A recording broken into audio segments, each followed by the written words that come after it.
পিঙ্কি কিচেনে সবাইকে স্বাগত জানাই। আজকে আমি আপনাদের সাথে আম কাতলা রেসিপি শেয়ার করছি। এই যে আমি কাতল মাছ নিয়ে নিয়েছি, এই যে এই সাইজের মাছগুলি।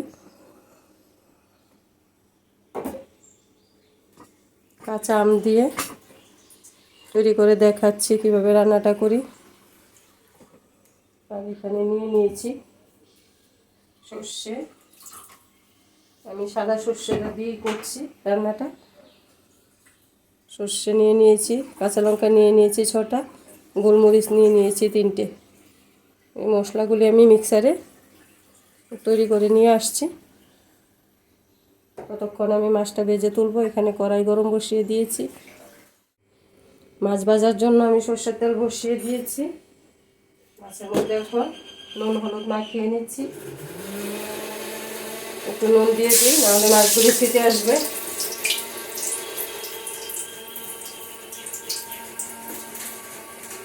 এখানে আমার সর্ষে তৈরি হচ্ছে মিক্সারে। এখানে অল্প পরিমাণ আদা বাটা দেব সর্ষের সাথে। আর চেরা কাঁচা লঙ্কা নিয়েছি 3টা, আর এখানে কাঁচা আম একটা নিয়েছি। তাহলে নুন হলুদ মাখিয়ে মাছগুলি আগে ভেজে তুলি। আম কাতলা আমরা সবাই বাড়িতে তৈরি করি, তারপরও আমার মনে হচ্ছে আপনাদের সাথে এটা শেয়ার করি, কারণ এক একজন এক একভাবে তৈরি করি। আমি কিভাবে রান্নাটা করি সেটাই আপনাদের সাথে শেয়ার করছি। বন্ধুরা, যদি আমার রান্নাটা আপনাদের ভালো লেগে থাকে, প্লিজ আমার চ্যানেলটাকে সাবস্ক্রাইব করে আমার পাশে থাকবেন।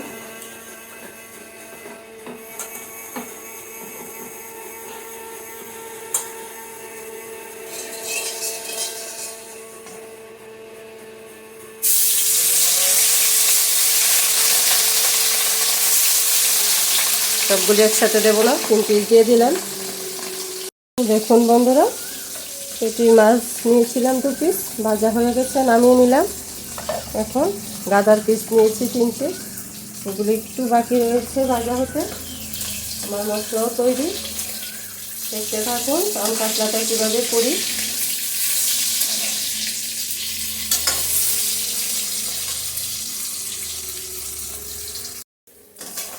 নামিয়ে নিচ্ছি মাছের পিসগুলি।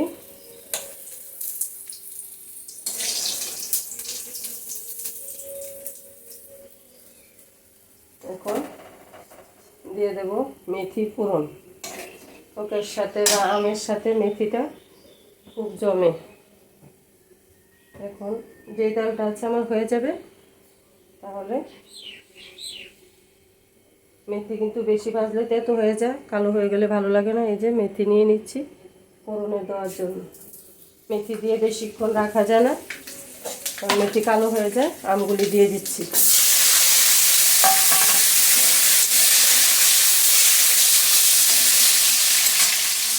আমগুলি দিয়ে আমগুলি একটু নুন হলুদ দিয়ে ভেজে নিচ্ছি।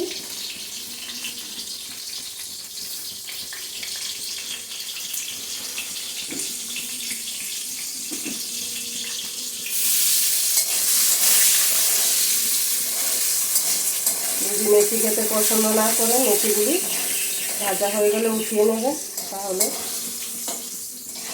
দেখতে বিশ্রী লাগবে না। কিন্তু মেথির গন্ধটা কিন্তু খুব ভালো। বন্ধুরা, সর্ষে, কাঁচা লঙ্কা আর গোলমরিচ 3টে পেস্ট করে নিয়ে আসলাম। সঙ্গে আদা বাটাটাও দিয়ে দিচ্ছি। চেরা কাঁচা লঙ্কা 3টা দিয়ে দেবো, একটু চিনি। আমার ভাজা হয়ে গেছে। এখন মেথিগুলি তুলে নেব কিছু।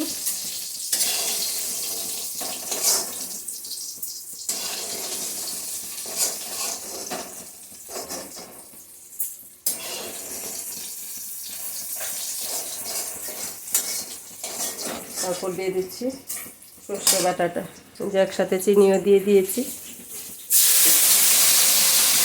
বাটিটা দিয়ে জল দিয়ে দেবো।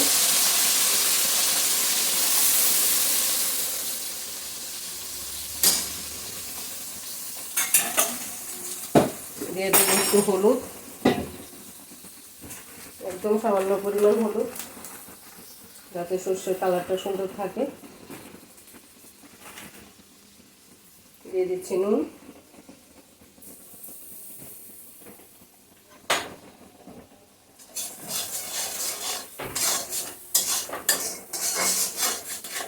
মশলাটা কষিয়ে নিই। বেশি কষালে তেতো লাগে, কিন্তু একদম না কষালেও ভালো লাগে না, হালকা একটু কষাতে লাগে, তাহলে সর্ষের টেস্ট আসবে। তাহলে এখন মাছগুলিও দিয়ে দিচ্ছি সর্ষেটার সাথে। ইচ্ছে করলে যারা টক বেশি খেতে পছন্দ করেন না, আমগুলি তুলে রেখে দিতে পারেন বাটির মধ্যে, যারা খেতে ভালোবাসে ওরা খেয়ে নিতে পারবে।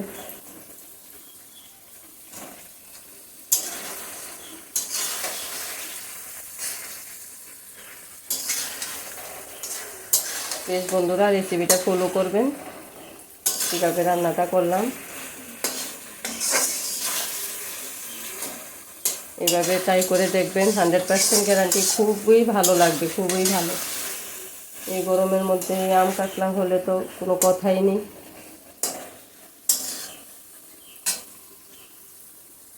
বন্ধুরা, সর্ষের কালার চেঞ্জ হয়ে গেছে আর সর্ষের থেকে তেলও ছেড়ে দিয়েছে। এই পর্যায়ে আমি এখন জলটা দিয়ে দিতে পারবো।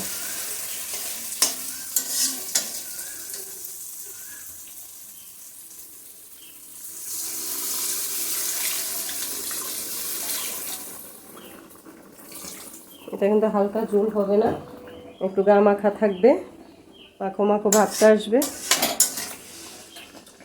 দেখাবো না আমি কীরকম যে লাগছে রান্নাটা।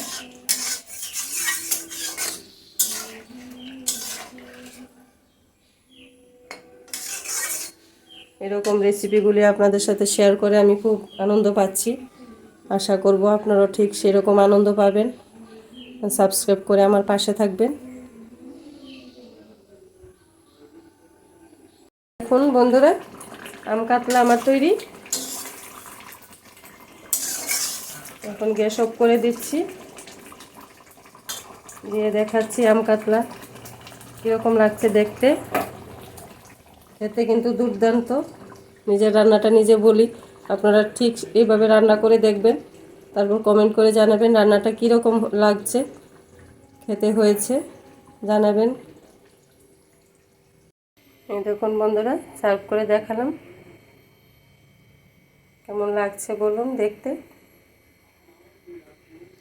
কাঁচা পাকনা আম দিয়ে, কাঁচা লঙ্কা দিয়ে সার্ভ করে দেখালাম, দেখুন কীরকম হয়েছে। খুবই টেস্টি একটি রান্না।